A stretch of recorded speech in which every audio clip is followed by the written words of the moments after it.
The Battle of 348 Milers. Yes, this is just how fast the NCAA has gotten. And yes, we got to see a battle of 348 milers, not actually in the mile, but rather with batons in the men's DMR at the 2025 NCAA Indoor Track and Field Championships. A lot of great results went down at the first day of this NCAA National Indoor Meet at Virginia Beach. And I think one marquee matchup was in the men's DMR, where you had two of the fastest runners in the NCAA going up against one another.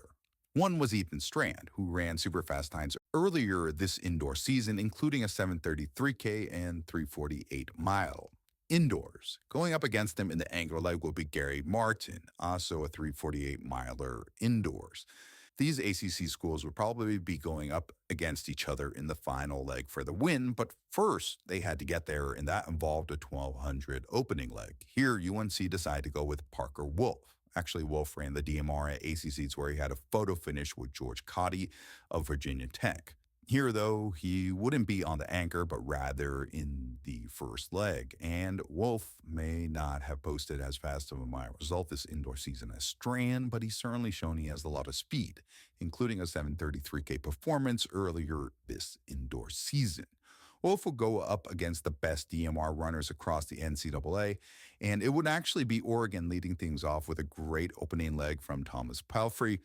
And then it would go to the 400-meter leg, where there's such a fast change of gears. And honestly, it's pretty awesome to witness just an all-out sprint in the middle of the longer distance legs. Oregon would develop a lead that would diminish over the second half of this race, and instead it would be close with several schools in the mix at the final leg, with two marquee runners in Gary Martin and Ethan Strand, both behind the leaders. However, there's plenty of room to run in the final leg of the race, and things began to bunch up.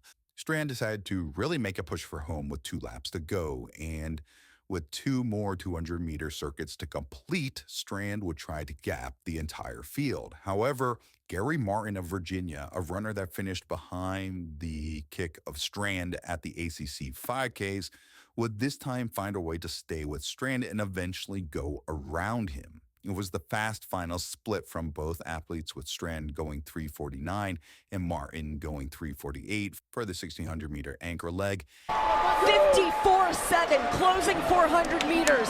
And Gary Martin would show the NCAA running world why he's one of the top runners out there, helping his Virginia team to a 9:15 meet record.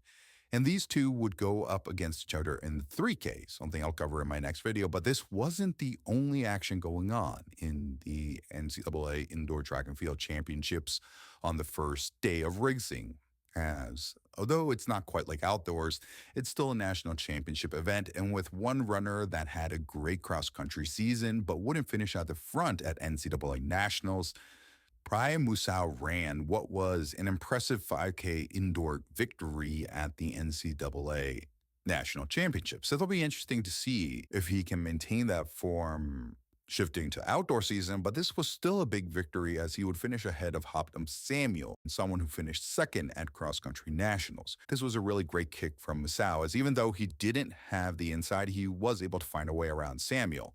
And oftentimes, this isn't the easiest thing to do, especially on these smaller indoor tracks where the turns are tight, and once you're in the final stretch, you essentially have 50 or so meters to go. In the women's 5K, we would have a great finish, as this time it would be Lexi Holiday Lowry of BYU running against Doris Lemgale of Alabama. Lemgale is the top cross-country runner from last season with a win at Cross Country Nationals. Yet, Lexi Holiday Lowry would put up a great effort to challenge Lemgale in the final stretch of the race. The Alabama runner would be able to hold on here, but a great finish and fast winning time with 15:05 for the title.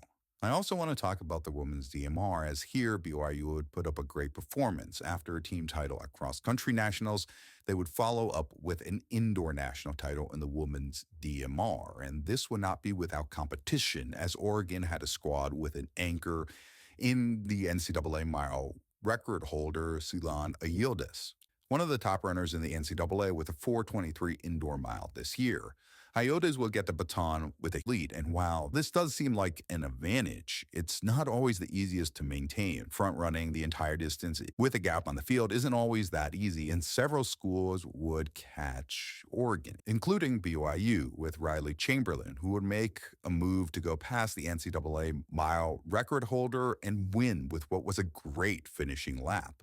Meanwhile, Kimberly May of Providence, a women's team that did extremely well at cross country nationals, would finish third in what was a great performance for the program.